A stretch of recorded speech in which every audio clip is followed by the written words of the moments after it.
നാം മുന്നോട്ട് പോയിക്കൊണ്ടിരിക്കുന്ന മുഹറം മാസം ആദ്യ ദിനങ്ങളിലൂടെ നമ്മൾ കടന്നുപോയിക്കൊണ്ടിരിക്കുകയാണ്. ഈ ഒരു മാസത്തിൽ വിശ്വാസികളായ ആളുകളുടെ മനസ്സുകളിലേക്ക് കടന്നുവരുന്ന ഒരു വലിയ സംഭവവും ചരിത്രവുമാണ് ലോകം കണ്ട ഏറ്റവും വലിയ ഒരു ധിക്കാരിയുടെ അതിദയനീയമായ പതനവും പരാജയവും വിശ്വാസികളായ ആളുകൾക്കുണ്ടായ റബ്ബിന്റെ ഭാഗത്തു നിന്നുണ്ടായ ഏറ്റവും വലിയ സഹായത്തിന്റെയും ഓർമ്മകൾ. സഹോദരങ്ങളെ, നമുക്കെല്ലാവർക്കും അറിയാം, മഹാനായ പ്രവാചകൻ കലീമുല്ലാഹി മൂസ അലൈഹിസ്സലാത്തു വസ്സലാം ഈജിപ്തിലാണ് അവിടുന്ന് നിയുക്തനായത്. ഇസ്രായേൽ സന്തതികളിലേക്ക് നിയോഗിക്കപ്പെട്ട പ്രവാചകനായിരുന്നു മഹാനായ മൂസ അലൈഹിസ്സലാം. ആ മൂസ അലൈഹിസ്സലാത്തു വസ്സലാമിന് നേരിടാനുണ്ടായിരുന്ന വ്യക്തിയും അതുപോലെ തന്നെ ആളുകളും വലിയ അധികാരശക്തിയും ശേഷിയും എല്ലാം ഒത്തിണങ്ങിയവരായിരുന്നു. തന്റേതായ രാജവാഴ്ചയ്ക്ക് അധികാരത്തിന് കോട്ടം തട്ടുന്ന എന്ത് കാര്യങ്ങളുണ്ടെങ്കിലും അവയെ കയ്യൂക്കോടെ കൈകാര്യം ചെയ്യുവാൻ തീരുമാനമെടുത്ത സ്വേച്ഛാധിപതിയായിരുന്ന ഒരു ഭരണാധികാരിയായിരുന്നു ഫറോവ, അല്ലെങ്കിൽ വിശുദ്ധ ഖുർആൻ ഫിർഔൻ എന്ന് പറഞ്ഞ ആ രാജകുടുംബത്തിലെ അംഗം. നാം മനസ്സിലാക്കണം, തന്റെ അധികാരം നഷ്ടപ്പെടുമെന്ന്, തന്റെ രാജ്യത്ത് ജനിക്കാൻ പോകുന്ന ഒരാൺകുഞ്ഞ് തന്റേതായ അധികാരം നഷ്ടപ്പെടുത്തുമെന്ന് ഏതോ ഒരു ജ്യോത്സ്യൻ പ്രവചിച്ചതിന്റെ അടിസ്ഥാനത്തിൽ രാജ്യത്തുണ്ടാകുന്ന മുഴുവൻ ആൺകുട്ടികളെയും അറുകൊല ചെയ്യുവാൻ തീരുമാനമെടുത്ത സ്വേച്ഛാധിപതിയായിരുന്നു ഫറോവ എന്ന് മുസ്ലിമീങ്ങളായ ഇസ്ലാമിന്റെ ബാലപാഠം ചരിത്രം പഠിച്ചിട്ടുള്ള മുഴുവൻ ആളുകൾക്കും അറിയാം. അങ്ങനെ അവൻ ഓർഡർ ഇറക്കി രാജ്യത്ത് ജനിക്കുന്ന മുഴുവൻ ആൺകുഞ്ഞുങ്ങളെയും കൊന്നുകളയാണ്. പെൺകുട്ടികളെ മാത്രം ജീവിക്കുവാൻ വിടുക എന്നതായിരുന്നു അവന്റെ രാജ്യ നയം. പക്ഷേ അല്ലാഹുവിന്റെ തീരുമാനം മറ്റൊന്നായിരുന്നു. ആ തീരുമാനമെടുത്ത അവന്റെ രാജകൊട്ടാരത്തിൽ തന്നെ ഒരു ബാലൻ വളർന്നു വരണമെന്ന് അല്ലാഹുവിന്റെ തീരുമാനമാണ്. അതിന്റെ അടിസ്ഥാനത്തിൽ മൂസാ അലൈഹിസ്സലാത്തു വസ്സലാമിനെ പ്രസവിച്ചപ്പോൾ ഉമ്മയുടെ മനസ്സിൽ തോന്നിയ കാര്യം, ഏറ്റവും വലിയ ബറക്കത്തുള്ള ആ തീരുമാനം എന്തായിരുന്നു? കുഞ്ഞിനെ നദിയിൽ ഒഴുക്കുകയായിരുന്നു. ചരിത്രം ഞാൻ ദീർഘിപ്പിച്ചു പറയുന്നില്ല, സൂചനകൾ കൊണ്ട് മതിയാക്കുകയാണ്. ആ കൈക്കുഞ്ഞ് പെട്ടിയിലടക്കപ്പെട്ട് നൈലിന്റെ ഓളങ്ങളിലൂടെ ഒഴുകി ഒഴുകി വന്നത് ഈ തീരുമാനമെടുത്ത രാജകുടുംബത്തിന്റെ രാജ്ഞി കുളിക്കുന്ന കുളിക്കടവിലൂടെയാണ്. ആ പെട്ടി കൊട്ടാരത്തിലേക്ക് കൊണ്ടുവരപ്പെട്ടു. തുറന്നു നോക്കി, ഒരാൺകുഞ്ഞാണ്. കൊല്ലണം എന്ന തീരുമാനമാണ് ഫറോവയ്ക്കുള്ളത്. പക്ഷേ ഭാര്യ പറഞ്ഞു, അവനെ കൊല്ലരുത്, ഇതൊരു നല്ല സുമുഖനാണ്, ഇവനെ നമുക്ക് വളർത്താം. ആ ഭാര്യയുടെ സംസാരത്തിൽ രാജൻ അവന്റെ തീരുമാനം ആ ഒരു വിഷയത്തിൽ മാത്രം മാറ്റി. റബ്ബിന്റെ ഖദാ ആണ്, മാറ്റമുണ്ടാവുകയില്ലല്ലോ. അവിടെ വളർന്നു മൂസാ അലൈഹിസ്സലാത്തു വസ്സലാം. അവിടെ വളർന്നു, മുലയൂട്ടപ്പെട്ടതും അവിടുത്തെ ചെലവിൽ തന്നെ. പക്ഷേ സ്വന്തം ഉമ്മയുടെ അമ്മിഞ്ഞപ്പാൽ നുകരുവാൻ അല്ലാഹുവിന്റെ പ്രത്യേകമായ തീരുമാനമായിരുന്നു. അതൊക്കെയും ചരിത്രത്തിന്റെ ഓരോ ഭാഗങ്ങൾ. അങ്ങനെ ആ രാജ്യത്ത് വളർന്നു വന്ന മഹാനായ മൂസ നബി അലൈഹിസ്സലാത്തു വസ്സലാം ചില കാരണങ്ങളാൽ അദ്ദേഹം നാട് വിടുകയാണ്. നാടുവിട്ട് പിന്നീട് മദിയൻ എന്ന പ്രദേശത്തേക്ക് പോകേണ്ടി വരുന്നു.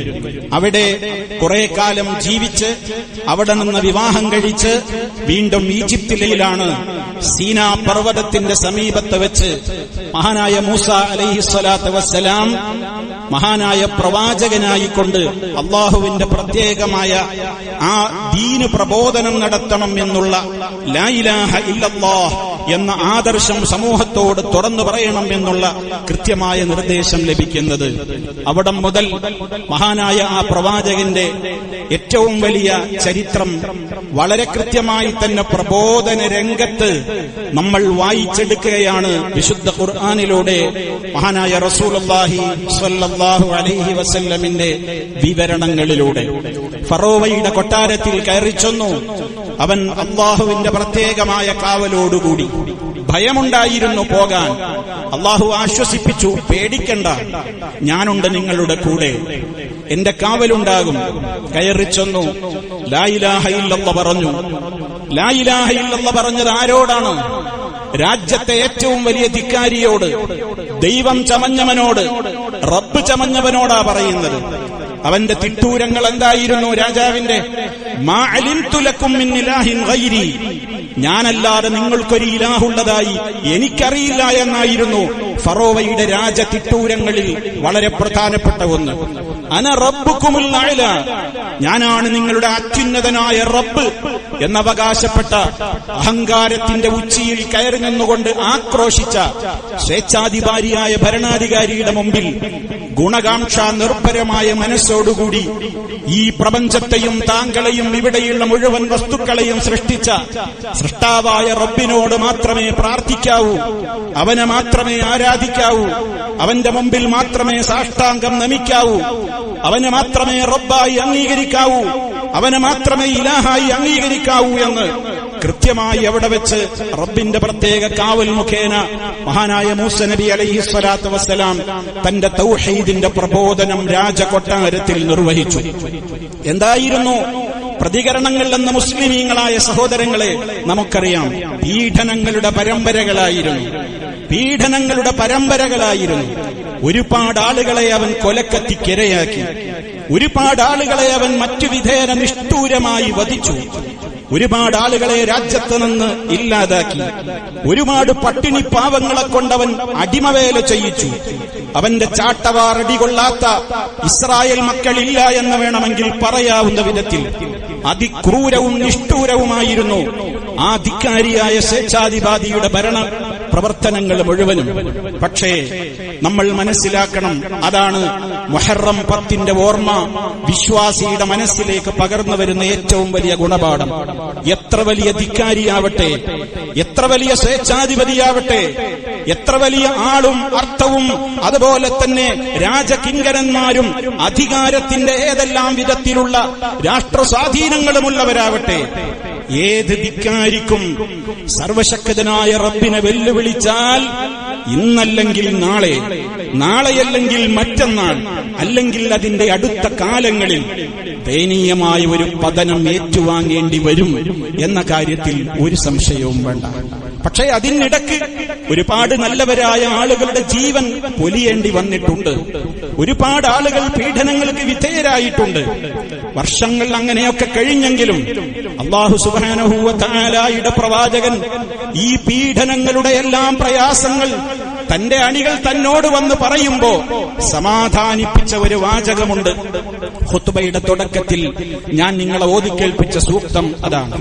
ഖാല മൂസാ ലിഖൗമിഹി, മൂസാ അലൈഹി സ്വലാത്തു വസ്സലാം തന്റെ ജനതയോട് പറഞ്ഞു, ഇസ്തഈനൂ ബില്ലാഹ്, നിങ്ങൾ അല്ലാഹുവിനോട് സഹായം തേടുവീൻ, വസ്ബിറൂ, നിങ്ങൾ ക്ഷമിക്കുകയും ചെയ്യുവീൻ. 2 പ്രധാനപ്പെട്ട കാര്യങ്ങളാണ് തന്റെ ജനതയ്ക്ക് മഹാനായ നേതാവ് വസിയത്ത് കൊടുക്കുന്നത്. ഈ പ്രയാസങ്ങൾക്ക് നടുവിൽ നിങ്ങൾ അന്തം വിട്ട് അന്താളിച്ച് നിൽക്കുകയല്ല ജനങ്ങളെ വേണ്ടത്. ഞങ്ങളെല്ലാം തകർന്നുപോയല്ലോ, ഈ രാജ്യത്ത് ഇനി നമ്മൾ എങ്ങനെ മുന്നോട്ട് പോകും, നമ്മുടെ അസ്തിത്വം ചോദ്യം ചെയ്യപ്പെടുകയാണല്ലോ എന്ന് ബേജാറായി വെപ്രാളപ്പെട്ടുകൊണ്ട് കഴിഞ്ഞുകൂടുകയല്ല നിങ്ങൾ വേണ്ടത്. നിങ്ങൾ എന്ത് ചെയ്യണം? ഇസ്തഈനൂ ബില്ലാഹ്, നിങ്ങൾ അല്ലാഹുവിനോട് സഹായം ചോദിക്കുക. അല്ലാഹുവാണ് അധികാരം കൊടുത്തത്. അല്ലാഹുവാണ് അധികാരങ്ങളിൽ നിന്ന് അധികാരികളെ നിഷ്കാസനം ചെയ്യുന്നത്. അല്ലാഹുവാണ് ഇസ്സത്ത് കൊടുക്കുന്നത്. അല്ലാഹുവാണ് ഇസ്സത്തിൽ നിന്ന് ഒരാളെ ഒഴിവാക്കി അപമാനത്തിലേക്ക് ആപതിപ്പിക്കുന്നത് അവനാണ്. അവനടുക്കലേക്ക് കരങ്ങൾ ഉയർത്തൂ. ഇസ്തഈനൂ ബില്ലാഹ്, നിങ്ങൾ അല്ലാഹുവിനോട് സഹായം തേടൂ. മറ്റൊന്ന് വസ്ബിറൂ, നിങ്ങൾ ക്ഷമ കൈക്കൊള്ളുകയും ചെയ്യുവീൻ. സഹിക്കൂ ജനങ്ങളെ, ക്ഷമിക്കൂ. വിജയത്തിന് വേണ്ടി അല്ലാഹുവിങ്കലേക്ക് നിങ്ങൾ കൈകൾ ഉയർത്തൂ എന്നാണ് മഹാനായ മൂസ അലൈഹിസ്സലാത്തു വസ്സലാം തന്റെ ജനതയോട് പറഞ്ഞിട്ട്. എന്നിട്ടൊരാശ്വാസത്തിന്റെ പ്രവചനം അവിടുന്ന് നടത്തി. ഇന്നൽ അർദ ലില്ലാഹ്, ജനങ്ങളെ, വിശ്വാസികളെ, നിങ്ങൾ അറിയണം, ഇന്നൽ അർദ ലില്ലാഹ്, ഈ ഭൂമി എന്ന് പറയുന്നത് ഏതെങ്കിലും ഒരു ധിക്കാരിയുടെയോ സ്വേച്ഛാധികാരിയുടെയോ പ്രദേശമല്ല, ഇത് അല്ലാഹുവിന്റേതാണ്. ഇന്നൽ അർദ ലില്ലാഹ്, ഈ ഭൂമി അല്ലാഹുവിന്റേതാണ്. യൂരിസുഹാ മൻ യശാ, അവൻ ഉദ്ദേശിക്കുന്നവർക്ക് അവൻ അനന്തരം കൊടുക്കും. മിൻ ഇബാദിഹി, അവന്റെ അടിമകളിൽ നിന്ന് അവൻ ഉദ്ദേശിക്കുന്നവർക്ക് അവൻ ഉള്ളവരെ നിഷ്കാസനം ചെയ്തുകൊണ്ട് മറ്റൊരു വിഭാഗത്തിന് അവൻ ഉദ്ദേശിക്കുന്നവരാരാണോ അവർക്കവൻ അത് അനന്തരം കൊടുക്കും. എന്നിട്ട് പറഞ്ഞ വാചകവും അടിവരയിട്ട് വിശ്വാസികളെ നമ്മൾ മനസ്സിലാക്കുക. വൽ ആഖിബതു ലിൽ മുത്തഖീൻ, സൂക്ഷ്മതയോടെ ജീവിക്കുന്നവരാരാണോ അവർക്ക് മാത്രമായിരിക്കും നല്ല പര്യവസാനമുണ്ടാവുക. നല്ല പര്യവസാനം അവർക്കായിരിക്കും. അതിന് കാലം കുറച്ച് പിടിക്കേണ്ടി വന്നാലും, കാലപ്പഴക്കം വേണ്ടി വന്നാലും അന്തിമ വിജയം വിശ്വാസികൾക്കായിരിക്കും, മുത്തഖീങ്ങൾക്കായിരിക്കും നല്ല അനന്തരഫലം എന്ന് അല്ലാഹു സുബ്ഹാനഹു വ തആലയുടെ പ്രവാചകൻ അവരെ ഓർമ്മപ്പെടുത്തുകയാണ്. സഹോദരങ്ങളെ, നമ്മൾ മനസ്സിലാക്കണം, ഇവിടെ മഹാനായ ആ പ്രവാചകന്റെ കൃത്യമായ നിർദ്ദേശങ്ങൾ പാലിച്ചുകൊണ്ട് അവിടെയുണ്ടായിരുന്ന വിശ്വാസികൾ അവരുടെ നമസ്കാരത്തിന്റെ കാര്യത്തിൽ കൃത്യനിഷ്ഠ പാലിച്ചു. സർവശക്തനായ റബ്ബിനോട് അവർ മനമുരുകി പ്രാർത്ഥിക്കുവാൻ തുടങ്ങി. പ്രയാസങ്ങളും വിഷമങ്ങളും ബുദ്ധിമുട്ടുകളും ഉണ്ടായപ്പോൾ അവർ നേതാവായ മൂസ നബി അലൈഹിസ്സലാത്തു വസ്സലാമിന്റെ ആജ്ഞ പിൻപറ്റിക്കൊണ്ട് അത്യധികം ക്ഷമാപൂർവം അവർ മുന്നേറി. അവരുടെ പ്രാർത്ഥനയിൽ ഒരിക്കലും ഈ ഫറോവ എന്ന ഭരണാധികാരിയുടെ ഏറ്റവും വലിയ ക്രൂരമായ പീഡനങ്ങളിൽ നിന്ന് മഹാനായ നൂഹ് നബിയെ നിങ്ങൾ ഞങ്ങളെ രക്ഷപ്പെടുത്തണേ എന്ന പ്രാർത്ഥന ഉണ്ടായില്ല. ഞങ്ങളുടെ എല്ലാം ഉപ്പാപ്പയായ, ഞങ്ങളുടെ എത്രയോ മുമ്പ് കഴിഞ്ഞുപോയ മഹാനായ ഇബ്രാഹിം നബി അലൈഹിസ്സലാമിനോട് ആ ജനത ഫറോവയുടെ ക്രൂരമായ അക്രമങ്ങളിൽ നിന്ന് കാവൽ തേടിയില്ല. യാക്കൂബ് നബി അലൈഹിസ്സലാത്തു വസ്സലാമിനോടോ യൂസുഫ് നബി അലൈഹിസ്സലാത്തു വസ്സലാമിനോടോ അവർ കാവൽ തേടിയില്ല. മറിച്ച് മൂസ അലൈഹിസ്സലാം അവരോട് പഠിപ്പിച്ച തൗഹീദിന്റെ ആദർശം, ഇസ്തഈനു ബില്ലാഹ്, നിങ്ങൾ അല്ലാഹുവിനോട് കാവൽ ചോദിക്കൂ. ആ തൗഹീദിൽ അവർ അടിയുറച്ചിരുന്നു. അതുകൊണ്ട് തന്നെ അവർക്ക് അല്ലാഹുവിൽ നല്ല അടിയുറച്ച വിശ്വാസമായിരുന്നു. ഞാനും നിങ്ങളും പറയും പോലെ ഞങ്ങളൊക്കെ അല്ലാഹുവിൽ വിശ്വസിച്ചിരിക്കുന്നു, പരലോകത്തിൽ വിശ്വസിച്ചിരിക്കുന്നു എന്ന് നാവുകൊണ്ട് പറയുന്നവരായിരുന്നില്ല അവർ. പറയുന്നത് അവരുടെ ഹൃദയത്തിൽ രൂഢമൂലമായിരുന്നു. അതുകൊണ്ട് പറഞ്ഞാൽ പറഞ്ഞ വാക്ക് അവരുടെ ജീവിതത്തിലുണ്ടായിരുന്നു.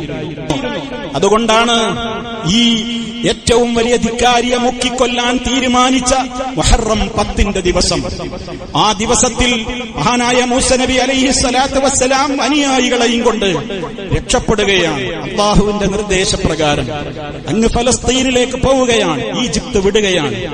കടൽക്കരയിലെത്തി. പിന്നിൽ ആർത്തലച്ച് വരികയാണ്. വിവരമറിഞ്ഞെത്തിയിരിക്കുന്നു ഫറോവയും അവന്റെ പട്ടാളവും. മൂസ രക്ഷപ്പെടാൻ പാടില്ല.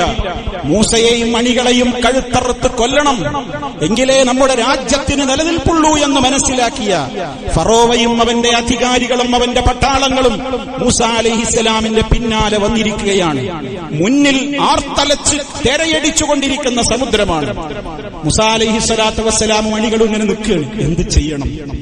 നിങ്ങളൊന്ന് ആലോചിച്ചു നോക്കൂ. ഞാനും നിങ്ങളും ആണെങ്കിൽ എന്താ ചെയ്യാ? എന്താണ് ഈ അവിടെ ഒരു രക്ഷ ഉള്ളത്? ഇനി ഒരു നിവൃത്തിയില്ല, കടലിൽ ചാടി ആത്മഹത്യ ചെയ്യാ എന്നാണ് ഒരു വേള പലപ്പോഴും ചിന്തിക്കുക. ജനങ്ങൾ ബേജാറായി. എന്ത് ചെയ്യണം? മുന്നിൽ സമുദ്രം, പിന്നിൽ ഫിറഔനും പട്ടാളവും. നശിച്ചത് തന്നെ. മൂസാ നബി അലൈഹിസ്സലാത്തു വസ്സലാമിനോട് ആ ജനങ്ങൾ പറഞ്ഞു, ഇന്നാല മുദറകൂൻ. മൂസ എന്ത് ചെയ്യണം? എന്ത് ചെയ്യണം? ഇതാ നമ്മൾ പിടിക്കപ്പെട്ടത് തന്നെ. മഹാനായ മൂസ നബി അലൈഹിസ്സലാത്തു വസ്സലാം തൗഹീദിന്റെ തേരാളിയും പോരാളിയും ആദർശത്തിന്റെ ഏറ്റവും വലിയ ദൃഢപ്രതിജ്ഞ എടുത്തിട്ടുള്ള തൗഹീദിന്റെയും തവക്കുലിന്റെയും മൂർത്തരൂപമായ മഹാനായ മൂസ നബി അലൈഹിസ്സലാത്തു വസ്സലാം പതറിയില്ല. അവിടുന്ന് ജനങ്ങളോട് പറഞ്ഞു, ഖല്ല ഖല്ല, ഒറ്റ വാക്ക്, ഖല്ല. പേടിക്കണ്ടോ?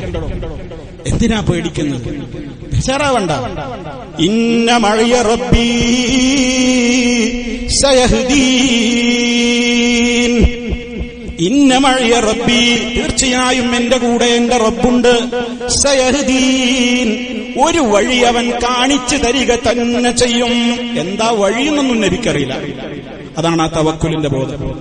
എന്റെ കൂടെ എന്റെ റബ്ബുണ്ട്, എന്തെങ്കിലും ഒരു വഴി ഉണ്ടാവും. എന്താ വഴിയെന്ന് മുൻകൂട്ടി അറിഞ്ഞിട്ട് പറയൊന്നല്ല. ഉടനെ അല്ലാഹുവിന്റെ തീരുമാനം മൂസാ അലൈഹിസ്സലാമിനോട് കൽപ്പിക്കുന്നു, ആ വടി കൊണ്ട് സമുദ്രത്തിൽ അടിച്ചേക്കൂ.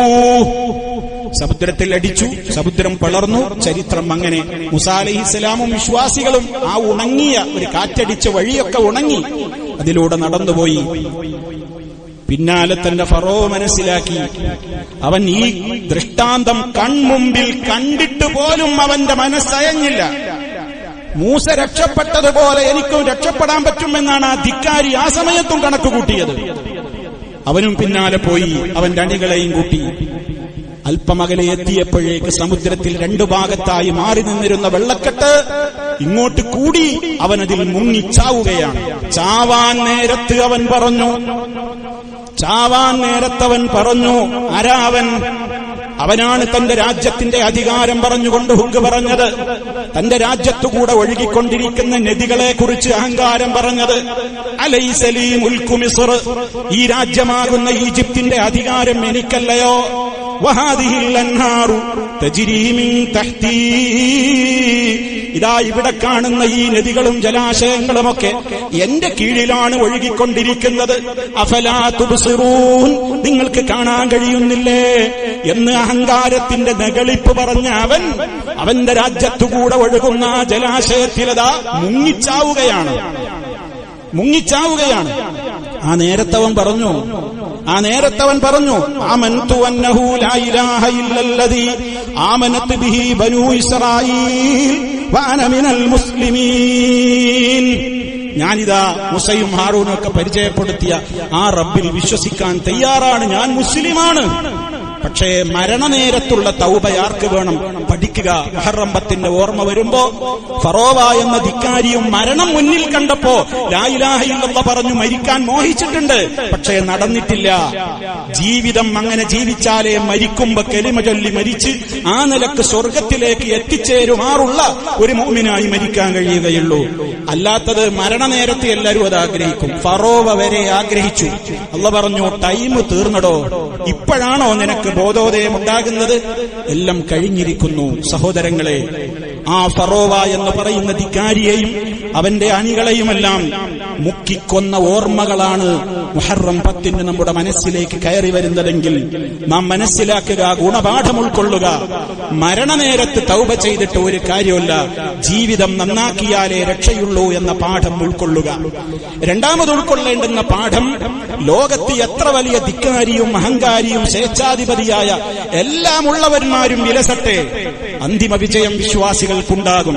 പക്ഷേ അത് കേവലം തളികയിൽ വെച്ച് നീട്ടുന്നതല്ല വിശ്വാസികൾക്ക് കിട്ടുന്ന സഹായം എന്ന് പറയുന്നത്. എല്ലായിടത്തും പോയി എല്ലാവരെയും വിളിച്ചു പ്രാർത്ഥിച്ച് ശിർക്കിന്റെയും അന്ധവിശ്വാസങ്ങളുടെയും മുസ്ലിം എന്ന പേര് മാത്രം ജീവിതത്തിൽ സ്വീകരിച്ച് തോന്നിവാസങ്ങളിലൂടെ മുന്നോട്ട് പോകുന്ന ഒരാളാ അള്ളാഹുവിന്റെ സഹായം എന്ന് പറയുന്നത്.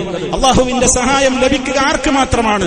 വിശ്വാസികൾക്ക് മാത്രമാണ്. കാരണം മൂസാ അലൈഹിസ്സലാമിന്റെ അനുയായികൾ ആ നിലക്ക് റബ്ബിനോട് സഹായം തേടിയതുകൊണ്ടാണ് അവർക്ക് ആ വിജയമുണ്ടായത്. അതുകൊണ്ട് നാമായി ജീവിക്കണം. നമ്മുടെ ഇസ്സത്ത് കളഞ്ഞു കുളിക്കരുത്, നമ്മുടെ ആദർശത്തെ വിട്ടുകളയരുത്.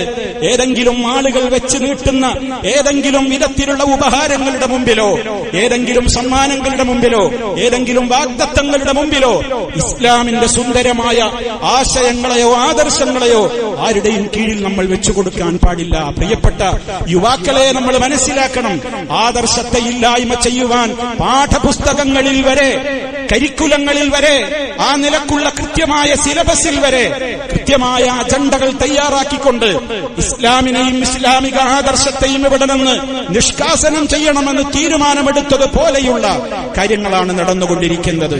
എന്താണ് നമ്മുടെ മുമ്പിൽ പരിഹാരം? ഇസ്തഈനൂ ബില്ലാഹ്, അല്ലാഹുവിനോട് സഹായം തേടുക. റബ്ബിനോട് സഹായം തേടിയാൽ റബ്ബ് ഉത്തരം ചെയ്യണമെങ്കിൽ അല്ലാഹുവിലേക്ക് നീട്ടുന്ന നമ്മുടെ കരങ്ങൾ ശുദ്ധമാവണം. നമ്മൾ ആദ്യം മുസ്ലിം ആവണം. നമ്മൾ മുസ്ലിമായി ജീവിക്കണം. നാം അല്ലാഹുവിനോട് ചോദിച്ചാൽ ഉത്തരം കിട്ടുന്ന ഒരു പദവിയിലേക്ക് എത്തണം. പേരിൽ മാത്രം ഞാൻ മുസ്ലിമായിട്ട് ബുദ്ധിമുട്ടും പ്രയാസവും വരുമ്പോ അല്ലാഹ് ഞങ്ങളെ കാക്കണേ എന്ന് പറഞ്ഞാൽ റബ്ബ് തിരിഞ്ഞു നോക്കുകയില്ല. അതുകൊണ്ട് റബ്ബിലേക്ക് നമ്മുടെ സഹായം തേട്ടങ്ങൾ ഉണ്ടാവണം. ഇബാദത്തുകളിൽ ശ്രദ്ധയുണ്ടാകണം, കൃത്യനിഷ്ഠയുണ്ടാകണം, തൗഹീദ് എന്തെന്ന് പഠിക്കണം, ഇസ്ലാമിക സംസ്കാരം എന്തെന്ന് പഠിക്കണം, ആദർശം എന്തെന്ന് പഠിക്കണം, നീതിയും അനീതിയും വേറിട്ട് മനസ്സിലാക്കണം, ധർമാധർമ്മങ്ങളെ വിവേചിച്ചറിയണം, ശ്ലീലതകളും അശ്ലീലതകളും ഏതെന്ന് കൃത്യമായ മതത്തിന്റെ പ്രമാണങ്ങളുടെ അടിസ്ഥാനത്തിൽ നമ്മൾ കൃത്യമായി തന്നെ മനസ്സിലാക്കി വെക്കണം. ആ മേഖലയിൽ മറ്റാരെയും ഭയപ്പെടാതെ റബ്ബിനെ ഭയപ്പെട്ടുകൊണ്ട് തഖ്വയോടുകൂടെ ജീവിച്ചാൽ വല്ലാഖിബത്തു ലിൽ മുത്തഖീൻ, മുത്തഖീങ്ങൾക്കായിരിക്കും ശുഭകരമായ പര്യവസാനം എന്ന് നമ്മൾ മനസ്സിലാക്കുക. അല്ലാഹു സുബ്ഹാനഹു വ തആല നേരറിയാൻ, നേരിന്റെ പാതയിൽ അടിയുറച്ചു മുന്നേറുവാനുള്ള എല്ലാ തൗഫീഖും നൽകി നമ്മെ ഓരോരുത്തരെയും അനുഗ്രഹിക്കുമാറാകട്ടെ. അഖൂലു ഖൗലി ഹാദാ വഅസ്തഗ്ഫിറുല്ലാഹ ലീ വലക്കും ഫസ്തഗ്ഫിറൂഹു ഇന്നഹു ഹുവൽ ഗഫൂറുർ റഹീം. അൽഹംദുലില്ലാഹി വഹ്ദഹു വസ്സലാത്തു വസ്സലാമു അലാ മൻ ലാ നബിയ്യ ബഅദഹു വഅലാ ആലിഹി വസഹ്ബിഹി വമൻ തബിഅ ഹദിയഹു. അമ്മാ ബഅദു ഫഊസീകും ഇബാദല്ലാഹ് വനഫ്സി ബിതഖ്വല്ലാഹ്. അല്ലാഹുവിനെ സൂക്ഷിച്ചു ജീവിക്കണേ. ഒരിക്കൽ കൂടി എന്നെയും നിങ്ങൾ ഓരോരുത്തരെയും ഗൗരവപൂർവ്വം ഉണർത്തുകയാണ്. തഖ്വയുള്ള ജീവിതം നൽകി പാപങ്ങളെല്ലാം പുറത്തു തന്ന് നമ്മെ ഏവരെയും റഹ്മാനായ റബ്ബ് ശുദ്ധീകരിച്ച് അനുഗ്രഹിക്കുമാറാകട്ടെ. സഹോദരങ്ങളെ, മുഹറം 10 ഓർമ്മകൾ നമ്മുടെ മനസ്സുകളിലേക്ക് കടന്നു വരുമ്പോൾ അല്ലാഹു സുബ്ഹാനഹു വ തആല ധിക്കാരിയായ ഒരു രാജാവിനെയും അവന്റെ അധികാരത്തെയും നിഷ്കാസനം ചെയ്ത ആ ഒരു ദിനം, വിശ്വാസികളായ മൂസാ അലൈഹിസ്സലാമിനും അണികൾക്കും വിജയമുണ്ടായ ആ ദിനം, അതിന് നന്ദി രേഖപ്പെടുത്തിക്കൊണ്ട് മഹാനായ പ്രവാചകൻ നബി സല്ലല്ലാഹു അലൈഹി വസല്ലമ അവിടുന്ന് അനുഷ്ഠിക്കുകയും ലോകത്തോട് അനുഷ്ഠിക്കുവാൻ പഠിപ്പിച്ചു കൊടുക്കുകയും ചെയ്ത വ്രതമാണ് ആശൂറയുടെ വ്രതം. ആശൂറ എന്ന അറബി പദം മുഹറം 10 പറയുന്ന സാങ്കേതികമായ ഒരു നാമമാണ്. അതേ മാസത്തിലെ തന്നെ 9ാം നാളിന് സാങ്കേതികമായി പ്രയോഗിക്കുന്ന പദമാണ് താസൂഅ എന്ന പ്രയോഗം. തിസ്അത്ത് എന്നാണ് അറബിയിൽ 9 പറയുക, അശറത്ത് എന്നാണ് അറബിയിൽ 10 പറയുക. 9 താസൂഅ എന്ന പേരിലും മുഹറം 10 ആശൂറ എന്ന പേരിലും അറിയപ്പെടുന്നു. നബി സല്ലല്ലാഹു അലൈഹി വസല്ലമ മുഹറം 10 നോമ്പെടുക്കുവാൻ കൽപ്പിച്ചു. അവിടുന്ന് നോമ്പെടുക്കുകയും ചെയ്തു. അവിടുന്ന് പറഞ്ഞു അതിന്റെ മഹത്വം. അല്ലാഹുവിന് ഏറ്റവും വിശുദ്ധ റമദാൻ കഴിഞ്ഞാൽ ഏറ്റവും നോമ്പ് ശ്രേഷ്ഠകരമായ മാസമാണ് ശഹ്റുല്ലാഹിൽ മുഹറം, അല്ലാഹുവിന്റെ മാസം എന്നാണ് മുഹറം മാസത്തെ അല്ലാഹുവിന്റെ റസൂൽ വിശേഷിപ്പിച്ചത്. ആ അൽ മുഹറം ആ പവിത്രമായ മുഹറം മാസമാണ്. അതിൽ ഏറ്റവും അതിശക്തമായ നോമ്പിന്റെ ദിനമാണ്, പുണ്യമുള്ള ദിനമാണ് മുഹറം 10. കഴിയുന്ന എല്ലാവരും നോമ്പെടുക്കുവാൻ ശ്രമിക്കുക. നാം അതിൽ ഭംഗം വരുത്തരുത്. നമ്മുടെ ഗതകാല പാപങ്ങൾ, ഒരു വർഷത്തെ പാപങ്ങൾ പുറത്തു കിട്ടുവാനുള്ള ചെറിയ ചെറിയ ദോഷങ്ങൾക്കൊക്കെയുള്ള പരിഹാര മാർഗമാണ് മുഹറം 10 അന്നത്തെ നോമ്പ് എന്ന് മഹാനായ നബി സല്ലല്ലാഹു അലൈഹി വസല്ലമ നമുക്ക് പഠിപ്പിച്ചിരുന്നിരിക്കുകയാണ്. നമ്മൾ അനുഷ്ഠിക്കുന്നതോടൊപ്പം ഏതാണ്ട് ഒരു നോമ്പെടുക്കാനൊക്കെ കഴിവുള്ള കുട്ടികളെപ്പോലും നമ്മൾ ആ നോമ്പ് പരിശീലിപ്പിക്കേണ്ടതുണ്ട്. സ്വഹാബത്ത് പറയുന്നുണ്ട്, അല്ലാഹുവിന്റെ റസൂൽ ഇത് പഠിപ്പിച്ചതിന്റെ ശേഷം ഞങ്ങളിൽ നോമ്പെടുക്കാൻ കുറച്ചൊക്കെ ഒരു ശേഷിയാകുന്ന കളിക്കോപ്പുകൾ കൊണ്ട് കളിക്കുന്ന പ്രായത്തിൽ വരെയുള്ള ഞങ്ങൾ നിർദ്ദേശിക്കാറുണ്ട്, മക്കളെ എന്ന് നോമ്പെടുക്കണം. അങ്ങനെ നോമ്പെടുത്തിട്ട് കുട്ടികൾക്ക് വേണ്ടി ഞങ്ങൾ അന്ന് ചില പ്രത്യേകമായ പരുത്തി തുണികൾ കൊണ്ടൊക്കെയുള്ള ചില കളിക്കോപ്പുകളൊക്കെ ഉണ്ടാക്കിയിരുന്നു. വിശന്നിട്ട് കുട്ടികൾ ഭക്ഷണം ചോദിക്കുമ്പോ ഈ കളിക്കോപ്പ് കടിക്കാൻ കൊടുക്കും. അങ്ങനെ കുട്ടികളെ മഗ്രിബ് വരെ അങ്ങനെ ഒരു ട്രെയിനിങ് വരെ ഞങ്ങൾ ചെയ്യിപ്പിച്ചിരുന്നു ഈ നോമ്പിന്റെ ദിവസം എന്ന് സ്വഹാബത്ത് പറയുന്നുണ്ട്. ചരിത്രം അത് കൃത്യമായി തന്നെ രേഖപ്പെടുത്തുന്നുണ്ട്. ഞാൻ പറയുന്നത് വളരെ ശ്രദ്ധിക്കേണ്ടുന്നൊരു നോമ്പാണ് മുഹറം 10 നോമ്പ്. നമ്മൾ ആരും നഷ്ടപ്പെടുത്തരുത്. അതുപോലെ തന്നെ നബി സല്ലല്ലാഹു അലൈഹി വസല്ലം പറഞ്ഞു, വരും വർഷം ഞാൻ ജീവിച്ചിരിപ്പുണ്ടെങ്കിൽ 10 മാത്രല്ല 9 കൂടെ ഞാൻ അനുഷ്ഠിക്കുമായിരുന്നു എന്ന്. അപ്പൊ അത് അവിടുത്തെ ഒരു നിർദ്ദേശമുള്ള നോമ്പാണ്. അവിടുന്ന് പ്രവർത്തിച്ചിട്ടില്ലെങ്കിലും ആഗ്രഹിച്ചൊരു നോമ്പാണ്. പക്ഷേ അടുത്ത വർഷം അവിടുന്ന് ഹയാത്തിൽ ഉണ്ടായില്ല. അതുകൊണ്ട് തന്നെ മുഹറം 9 നോമ്പ് സുന്നത്തുണ്ട്, 10 നോമ്പ് സുന്നത്തുണ്ട് എന്ന കാര്യം നമ്മൾ മനസ്സിലാക്കുക. ഇനി സഹോദരങ്ങളെ, ഇതോടൊപ്പം നമ്മൾ മനസ്സിലാക്കിയിരിക്കേണ്ടത് മറ്റൊരു കാര്യം, മുഹറം 10 ലോകത്തിൽ ഏറ്റവും വലിയ രൂപത്തിലുള്ള ഒരു വിജയത്തിന്റെ ചരിത്രം, വിജയങ്ങളുടെ ചരിത്രമാണ് മുഹറം മാസം നമ്മുടെ മനസ്സിലേക്ക് കൊണ്ടുവരുന്നതെങ്കിലും ഒരു കറുത്ത പുള്ളി മുഹറം 10 അന്ന് ഉണ്ടായിട്ടുണ്ട്. മഹാനായ നബി സല്ലല്ലാഹു അലൈഹി വസല്ലമിന്റെ പേരക്കിടാവ് ഹുസൈൻ റളിയല്ലാഹു അൻഹു ഹിജ്റ 61 കർബല എന്ന് പറയുന്ന രാജ്യത്ത് വെച്ച് അതിദാരുണമായി കൊല ചെയ്യപ്പെടുകയുണ്ടായി. എന്നാൽ അതിന്റെ ഓർമ്മക്കല്ല നമ്മൾ നോമ്പെടുക്കുന്നത്. നാം നോമ്പെടുക്കുന്നതിന്റെ കാരണം നമ്മൾ നേരത്തെ പറഞ്ഞു. മഹാനായ നബി സല്ലല്ലാഹു അലൈഹി വസല്ലമും സഹാബത്തുമൊക്കെ കാലങ്ങളോളമായി അനുഷ്ഠിച്ചു പോകുന്ന കാര്യമാണ് മുഹറം 10. എന്നാൽ ഇങ്ങനെ ഒരു മുഹറം 10 കർബലയിൽ വെച്ച് നബി സല്ലല്ലാഹു അലൈഹി വസല്ലമിന്റെ പേരക്കിടാവ് വെള്ളം പോലും തടയപ്പെട്ട നിലയ്ക്ക് കൊല ചെയ്യപ്പെട്ടില്ലേ എന്നുള്ളതിന്റെ പേരിൽ അന്നത്തെ ദിവസത്തെ ദുഃഖാചരണത്തിന്റെ, അല്ല മുഹറം 1 മുതൽ 10 വരെ തന്നെയും ദുഃഖാചരണത്തിന്റെ ദിനമായി കാണുന്ന ആ പിഴച്ച കക്ഷികളുണ്ട്. അവരാണ് ഷിയാക്കൾ. ആ ഷിയാക്കൾ അന്നത്തെ ദിവസം അവർ മാറത്തടിക്കുന്നു, രക്തം ചിന്തുന്നു, പലവിധത്തിൽ ആയുധങ്ങൾ എടുത്തുകൊണ്ട് തലയിലും ശരീരത്തിലുമൊക്കെ പരിക്കേൽപ്പിച്ച് രക്തത്തിൽ കുളിക്കുന്ന പല പ്രവർത്തനങ്ങളും അവർ ചെയ്യാറുണ്ട്. ആരുടെയെങ്കിലും മരണത്തിന്റെ പേരിൽ ഒരു ദുഃഖാചരണം മഹാനായ നബി സല്ലല്ലാഹു അലൈഹി വസല്ലം നിശ്ചയിച്ചിട്ടില്ല. പ്രവാചകന്റെ പേരക്കുട്ടി ഹുസൈൻ റളിയല്ലാഹു അൻഹു വധിക്കപ്പെട്ടതിൽ ലോകത്തിന് മുഴുവൻ ദുഃഖമുണ്ട്, നമ്മളൊക്കെ ദുഃഖിക്കുന്നുണ്ട്. അത് അരുതാത്ത സംഗതിയായിരുന്നു. പക്ഷേ അതിന്റെ പേരിൽ നമ്മളൊരു ദുഃഖാചരണം വാർഷികമായിട്ട് ഇങ്ങനെ ആഘോഷിക്കുന്ന ഒരു പരിപാടി ഇസ്ലാമിലില്ല. നിങ്ങൾ നോക്കൂ, ഹുസൈൻ റളിയല്ലാഹു അൻഹുവിനേക്കാളും പ്രഗത്ഭരായ ആളുകൾ വളരെ ദാരുണമായ നിലക്ക് കൊല ചെയ്യപ്പെട്ടിട്ടുണ്ട്. നമുക്കറിയാം, ഉമർ ഖത്താബ് റളിയല്ലാഹു അൻഹു സുബഹി നിസ്കരിച്ചുകൊണ്ടിരിക്കെ മെഹ്റാബിൽ വെച്ചാണ് കുത്തേറ്റത് എന്ന് നമുക്കറിയാം. അതിലാണ് അദ്ദേഹത്തിന്റെ വഫാത്തുണ്ടായത്. മഹാനായ ഉസ്മാൻ ഇബ്നു അഫ്ഫാൻ റളിയല്ലാഹു അൻഹു ഒരു ദുൽഹജ്ജ് മാസത്തിലെ പെരുന്നാൾ ദിനങ്ങളിലാണ് സ്വന്തം വീട് ശത്രുക്കളാൽ വളഞ്ഞുകൊണ്ട് വിശുദ്ധ ഖുർആൻ ഓതിക്കൊണ്ടിരിക്കെ കഴുത്തറുത്ത് കൊല ചെയ്യപ്പെട്ടത്. പൂക്കുറ്റി പോലെ രക്തം മുസഹഫിലേക്ക് ചീറ്റി ഒഴുകിയുണ്ടായ ആ ഒരു മരണത്തിന്റെ പേരിൽ ലോകത്തോടൊരു ദുഃഖാചരണം നടത്താൻ അഷ്റഫുൽ ഖൽഖ് സല്ലല്ലാഹു അലൈഹി വസല്ലമിന്റെ സ്വഹാബത്ത് ആഹ്വാനം ചെയ്തിട്ടില്ല. അവരാരും അത് മനസ്സിലാക്കിയിട്ടില്ല. ഈ ഹുസൈൻ റളിയല്ലാഹു അൻഹുവിന്റെ തന്നെ ഉപ്പയാണല്ലോ 4ാമത്തെ ഖലീഫയായ അലി ഇബ്നു അബീ ത്വാലിബ് റളിയല്ലാഹു അൻഹു. മഹാനവറുകൾ ഹിജ്റ 40ാമത്തെ വർഷം ഇതേപോലെ തന്നെ സുബഹിയുടെ സമയത്ത് പള്ളിയിലേക്ക് പോയിക്കൊണ്ടിരിക്കുകയാണ്. ശത്രുവിന്റെ കുത്തേറ്റുകൊണ്ട് അദ്ദേഹവും മറുകൊല ചെയ്യപ്പെട്ടത്. അങ്ങനെ മഹാന്മാരുടെ മരണത്തിന്റെ പേരിൽ ദുഃഖാചരണം ഇസ്ലാം പഠിപ്പിച്ചിട്ടില്ല. അതുകൊണ്ട് എന്താണോ കൽപ്പിക്കപ്പെട്ടത് അത് നമ്മൾ മനസ്സിലാക്കും. അതിലപ്പുറമുള്ള അന്ധവിശ്വാസങ്ങൾ മുഹറം 10 അന്ന് ഈ പറയുന്ന ഷിയാക്കൾ നോമ്പെടുക്കാറില്ല. അന്ന് മുഹറം 10 അന്ന് നോമ്പെടുത്തവൻ നരകത്തിലാണെന്നാണ് ഷിയാക്കളുടെ വിശ്വാസം.